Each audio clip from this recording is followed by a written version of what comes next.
Good morning, everybody. Welcome back. So I'm going to Scott selections here for Sunday, December 31st. For again today's play of the day, quick recap what happened yesterday. We had a nice winner in hockey with Rasmus Dahlin over 2.5 shots on goal and minus 139 on Caesars. Buffalo dominated the entire game, had 40 plus shots on net, and Dahlin was a bit of a sweat, but he got there in the third period as he finished with 3. So nice winner. Look for the winner here on Sunday. And for today's play of the day, going to stay with hockey. Gonna look at a matchup between the Blackhawks and the Stars, taking place at around 8 p.m. Eastern Time. For this game, I'm going to go with Nick Foligno under half a point at minus 140 on DraftKings. Time recording of 8 a.m. Eastern Time. Covering why we're going to take Foligno to not record a point in this game. First reason, he's been in pretty bad form recently when it comes to actually getting points, as Foligno has not recorded a point in 15 of his last 19 games, and he's also been really bad on the road. He has not recorded a point in 9 of his last 10 road games. Now, Chicago, in general, is a very bad offensive team, as the Blackhawks are averaging just 2.46 goals per game,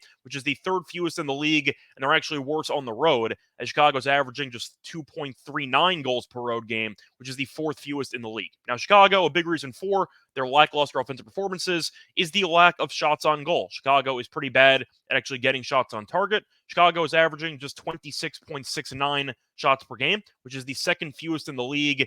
And Foligno is also on the first unit power play, which might scare some people off, or maybe that's why this line is pretty short. The problem is Chicago's power play is not very good, and Dallas does have one of the best penalty kills in the entire league. Chicago has the fifth worst power play percentage in the league, while Dallas has the second best penalty kill percentage. So I'm not sure if Chicago will be able to actually get anything on the power play in this game. But to go through the head-to-head meetings, Foligno has not exactly done well recently against Dallas, as he's had 0 points in each of the last 3 games that he's played against the Stars. But simply put, you want to give me a first line guy that is really not in great form against a pretty solid defense, a team that, once again, is very good on the penalty kill, and Chicago is a bottom 5 team in goals per game, a bottom 5 team in road goals per game, and they're bottom 2 in shots per game.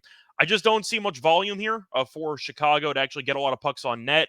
I'm assuming Wedgwood will be in net because Ottinger is still injured. Wedgwood's been fine, though, so I'm not exactly scared by that. But the point is, Foligno is a guy that I think has a point prop here that is kind of mispriced solely because he is a first-line guy. Chicago did score 4 goals against Dallas in the last game, and he still didn't get a point. So even if Chicago goes nuts offensively, then Foligno's no guarantee to get it.